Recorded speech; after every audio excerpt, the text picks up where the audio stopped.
사회적 거리두기 조치로 인해 온라인으로 진행되고 있습니다. 기자분들이 온라인으로 전달한 질문에 답하는 형태로 진행됩니다. 구체적인 통계 등에 대한 문의는 언론 대응팀으로 부탁드립니다. 보건복지부 출입기자단에서 보내준 사전 질의 먼저 드리고 현장 질의를 드리도록 하겠습니다. 첫 번째 사전 질의입니다. 법무부에서 1월 13일까지 2주 동안 전 교정시설에 대해 사회적 거리두기를 3단계로 격상한다고 발표했습니다.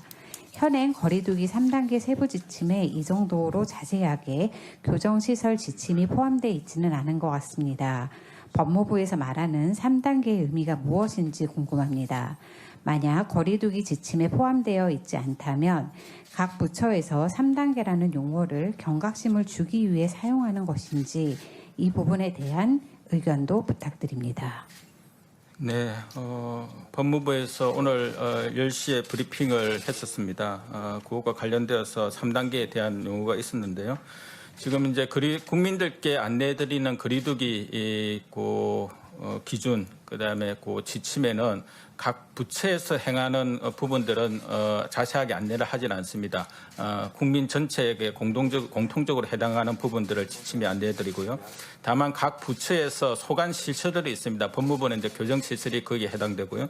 그래서 각 소관 시설에 해당되는 방역 조치는 거리두기 단계에 따라서 각 부처에서 별도로 마련해서 시행을 하고 있는 상황입니다.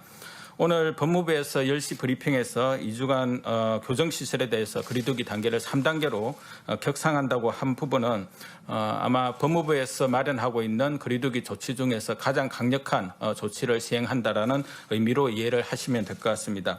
예컨대 수용자의 어떤 적전이나 작업, 교육 이 부분을 최대한 제한해서 수용자 간 접촉을 최소화하는 부분들, 그다음에 직원들 같은 경우는 비상근무 체계를 유지하고 외부 활동들을 원칙적으로 이제 제한 또는 금지하는 이러한 내용들이 법무부 교정시설에 적용되는 거리두기 3단계에 해당되는 조치들이다라고 그렇게 말씀드리겠습니다. 다음 질문 드리겠습니다. 다음은 코로나19 대응 관련된 질의입니다.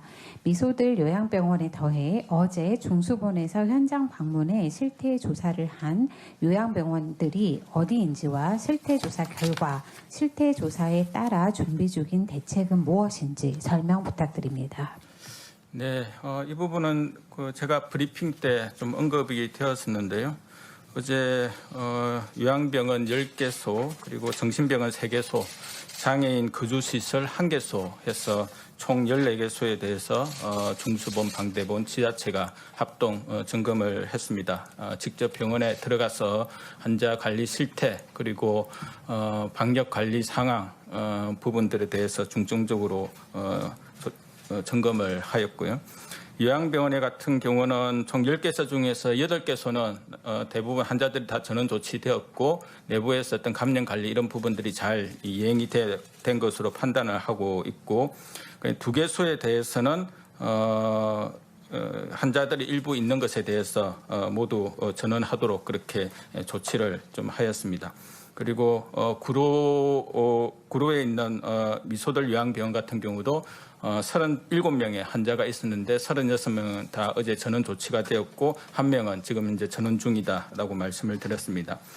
정신병원 같은 경우도 3개소에 대해서 점검을 했고 이 부분에 대해서는 정신질환자 같은 경우는 이미 확진자들을 많이 다른 곳으로 전원을 시켰기 때문에 그 내에서는 어떤 접촉자 중심으로 관리가 되고 있고 필요한 인력과 물품을 지원을 하고 있는 중입니다. 또한 정신질환자 추가 발생에 대비해서 감염병 전담병원 중에서 정신질환자 특히 와상 환자라든지 이런 좀 치료가 어려운 그런 정신질환자 같은 경우는 감염병 전담병원을 지정해서 지금 병상을 확보를 하고 있는 사항들입니다. 장애인 거주시설, 특히 어제 이제 송파의 이제 장애인 거주시설 같은 경우는 직접 가 보니까 확진자 43명이 입소해 있어서 이분들을 모두 다 오늘 내일 중으로 전원 조치하는 것으로 지금 현재 추진 중에 있습니다. 또한 접촉자들이 안에 계시기 때문에 이분들에 대해서는 돌봄 인력을 투입을 해서 관리를 해나갈 조치를 취했다라는 말씀을 드립니다. 네, 지금부터는 현장 질의 드리도록 하겠습니다. 코로나19 백신 관련된 질의입니다. TV조선 유지연 기자님 질의입니다. 오늘 총리께서 내년 말쯤에는 국내 독자 개발 백신을 선보일 수 있다고 했습니다. 국산 백신 개발 상황에 대해서 설명 부탁드립니다. 예, 전략기획반장입니다. 국내 개발 백신은 SK 바이오사이언스를 비롯해서 현재 4개사에서 임상시험을 하고 있는 중입니다. 현재 이 SK 바이오사이언스 같은 경우는 자체 개발과 그리고 빌 메란다 게이츠 재단 투자를 통해서 2건을 지금 개발 진행 중에 있고, 특히 CEPI를 통해서 1천만 달러 연구개발비를 지원받고 있습니다. 2021년 말 결과를 지금 내는 것을 목표로 지금 현재 여러 가지 임상시험들이 개발들이 진행되고 있고, 그 과정을 지금 총리님께서 말씀하신 걸로 보입니다. 국내 백신 개발과 관련해서 좀 더 자세한 사항들은 저희 백신 사무국 쪽으로 문의하시면 좀 더 상세한 내용들을 안내해드릴 예정입니다. 네, 조선일보 배준용 기자님 질의입니다. 우선 코로나19 대응 질의 먼저 드리겠습니다. 거리두기 시행으로 인해 주말 이동량이 매주 최저치를 경신하고 있음에도 확진자가 줄지 않고 있습니다. 거리두기 강화를 했는지 올해인데 확진자 수가 줄지 않고 있어서 거리두기 효과가 떨어진 게 아니냐는 말도 나오고 있습니다. 이에 대해 어떻게 평가하시는지 궁금합니다. 예. 거리두기와 지금 선제적인 진단검사를 통한 역학조사와 격리, 이 두 가지가 지금 현재 저희가 3차 대유행에 임하고 있는 가장 핵심적인 방역 전략입니다. 그 중에서도 특히 거리두기를 통해서는 저희가 효과가 좀 느리지만 나타나고 있다라고 분석을 하고 있는 중입니다. 우선 지금 전체적으로 확진 환자의 증가 추이, 환자 발생의 증가 추이가 좀 둔화되고 있습니다.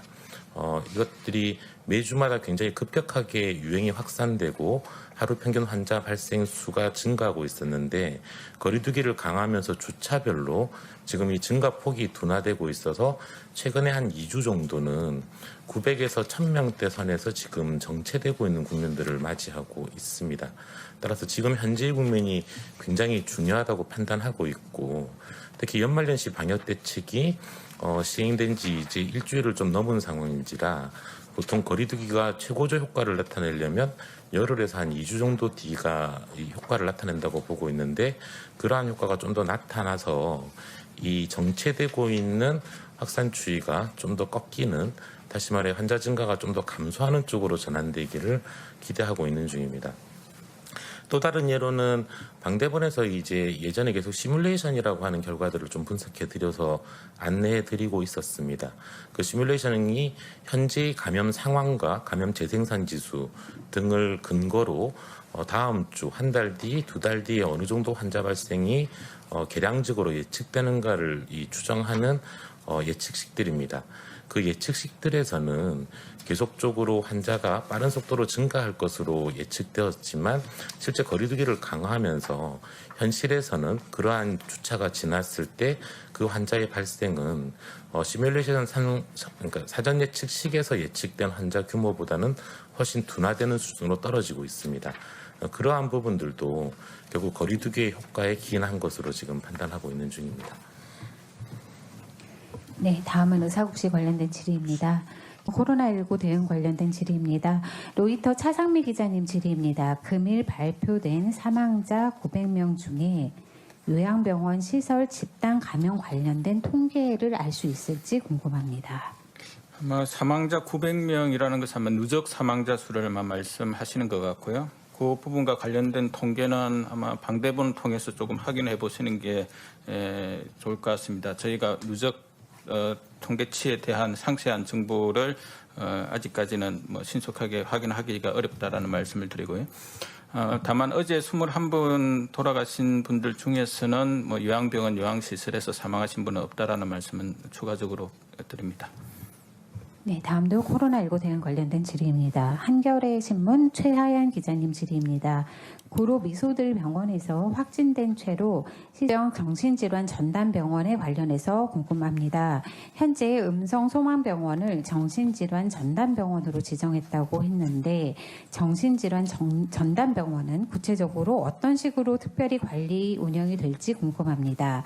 또한 음성소망병원 외에도 따로 감염병 정신질환 전담병원을 지정한다는 이야기인지 그렇다면 그 규모와 개소 시기 등은 대략적으로나마 어떻게 되는지 궁금합니다. 네, 음성소망병원은 과거에 집단 감염이 발생된 곳이고 그곳에 있는 환자들을 저는 조치하고 접촉자들도 다 전원 조치를 해서 지금 현재 한 건물에 전체 병상이 이제 비어 있습니다. 그래서 전담병원으로 일단 지정을 좀 했고요. 거기에 대해서는 지금 현재 그 정신질환자들 중에서 감염 환자들이 지금 현재 입원에 있어서 관리가 되고 있습니다. 기존의 인력뿐만 아니라 주로 이제 정신병원은 내과적 치료가 어려운 그런 경우들이 좀 있습니다. 그래서 정신과 의사들뿐만 아니라 내과적 치료가 가능한 의사들 그리고 간호사들이 같이 이제 투입이 되어서 지금 현재 환자들을 돌보고 있다라는 말씀을 드리고요. 전반적으로 감염 관리가 철저하게 이루어지는 컨설팅을 받고 관계되는 전문가가 같이 참여해서 이 부분에 대한 전반적인 관리가 되고 있다는 말씀을 드립니다. 추가적인 감염병 정신질환자들을 위한 감염병 전담병원 지정 부분들은 저희들이 현재 협의를 하고 있고 이 부분이 내용이 정리가 되면 안내해 드리도록 하겠습니다. 네, 다음도 코로나19 관련된 질의입니다. MBC 박진주 기자님 질의입니다. 이달 들어서 코로나19로 사망하신 분이 374명입니다. 사망자 급증 배경에 대해서 어떻게 분석하는지 궁금합니다. 또 어제부터 중수본 차원에서 긴급 현장 대응팀을 요양병원에 투입하겠다고 했는데 이미 골든타임을 놓쳤다는 지적도 나오고 있습니다. 이에 대해서 어떻게 생각하는지 궁금합니다. 네. 한 분 한 분의 생명이 매우 소중합니다. 중수본, 중대본에서도 이런 한 분 한 분의 소중한 생명을 살리기 위해서 최선의 노력을 다하고 있다라는 말씀을 드립니다. 374명, 약 400명에 가까우신 분들이 사망을 한 것에 대해서도 저희들이 매우 안타깝게 그렇게 생각을 합니다. 아무래도 지금 현재 2차 유행, 1차 유행 때도 돌아가신 분들이 많았습니다만은 1차 유행, 2차 유행보다 지금 3차 유행의 파고가 훨씬 크고 규모 자체가 더 많습니다. 또한 상당히 장기화되고 있습니다. 1, 2차 유행 때는 정점으로 이르는 시간이 비교적 짧았습니다. 그리고 정점을 이룬 다음에는 계속 하향 국면을 맞이를 했습니다. 하지만 지금 이제 3차 유행, 지금 현재 진행 중인 3차 유행에는 아직까지 정점이 어디에 다다랐는지에 대한 부분을 판단하기가 힘들고 그리고 처음에는 수백 명에서 이제 1000명 수준으로 계속해서 환자들이 유지가 되고 있습니다. 또한 이렇게 확진자 수가 많다 보니까 전반적으로 사망자 수도 많을 수밖에 없는 그런 상황들입니다. 물론 요양병원, 요양시설에 있었던 집단 감염이 사망자의 어떤 상당수를 일단 차지를 하고 있습니다. 그렇지 않다 하더라도 또 지역사회 접촉을 통해서 감염되신 또 많은 이제 어르신들께서 또 사망에 이르는 그런 이제 상황들입니다. 따라서 전반적으로 사망자 수가 많은 것은 기본적으로 확진자 수가 많고 그중에 60대 이상의 노인 어르신들의 확진 비율이 30% 이상을 유지하고 있던 부분들이 가장 큰 요인이라고 볼 수가 있겠습니다. 다만 어제도 브리핑 때 말씀을 드렸습니다마는 8, 9월 달에 1.7 내지 1.8%였던 치명률이 지금 현재는 1.4% 수준을 유지를 하고 있습니다. 아마 앞으로는 조금 더 올라갈 가능성들은 있습니다. 왜냐하면 접촉자로부터 확진이 되고 확진자가 중환자로 가기 위해서는 한 일주일 정도 시차가 있습니다. 따라서 당분간은 사망자 수가 이 수준에서 계속해서 유지될 가능성들이 있습니다만은 전반적으로 확진자 수를 줄이는 것이 따라 사망률을 낮추고 특히 고위험 집단 시설, 요양병원, 요양시설, 그래 장애인 거주 시설에 대해서는 좀 더 적극적인 조치를 취하는 노력들이 이제 필요하다라고 그렇게 저희들이 하고 있고 그간의 노력을 전혀 기울이지 않은 것은 아닙니다. 계속되는 세 차례에 걸친 전수검사, 그다음에 검사 주기를 계속해서 단축시키고, 그다음에 각 요양병원 요양시설에서도 자체적인 어떤 방역적인 노력을 대부분은 다 하고 계시지만은 좀 소홀했던 그러한 어떤 요양병원 요양시설에서 이러한 집단 감염이 발생하는 부분들에 대해서는 저희도 매우 안타깝게 그렇게 생각을 하고 있습니다. 골든타임 놓쳤다는 부분들은 뭐 여러 가지 이제 뭐 어떤 판단이 있을 수는 있겠습니다만은 늦어도 조치를 취하는 부분들이 가장 중요한 부분이라고 생각을 합니다. 기존에는 지자체가 1차적인 대응을 해왔습니다. 저희들이 실태조사를 지자체와 함께 해본 결과 많은 경우에는 동일 집단 격리 이후에도 관리가 잘 되는 이제 병원들이 있는 반면에 그렇지 않은 병원이나 시설들이 있음을 확인을 하고, 그래서 저희들이 적극적인 조치를 취한 부분입니다. 지금까지는 지자체 중심이었던 대응이었다면 향후에는 지자체, 방대본 그리고 중수본이 합동으로 보다 종합적이고 체계적인 대응을 통해서 이런 부분들을 안타까운 희생을 최소화하도록 최선을 다하도록 하겠습니다. 네, 다음은 거리두기 관련된 질의입니다. 중대본에서 거리두기 5인 미만 모임 규정과 관련해서 종사자는 5인에 포함되지 않아 낚싯배, 골프장 등은 1인이 4인 인원 가능하다는 유권 해석을 내린 것으로 알려졌습니다. 사실 확인 부탁드립니다. 예, 전략기획반장입니다. 아마 이 질의는 지금 저희 중대본 차원에서는 전국적으로 식당에 대해서 5명부터 인원을 입장시키거나 동반 모임을 할 수 없다라고 하는 행정명령을 발동하고 있는 중이고, 다만 수도권 3개 시도, 서울, 경기, 인천에서 5인 이상 모임을 금지하고 있는 이 행정명령에 대한 해석 부분인 것 같습니다. 따라서 결론적으로는 사실 이 행정명령의 해석 권한은 발동권자인 서울, 경기, 인천시의 그 고유 권한들이 있습니다. 다만 이때 이 인원에 대한 규정들이 서로 좀 상이한 부분들이 있어 저희가 중대본 회의에서 전체적인 원칙을 안내해드린 적은 있습니다.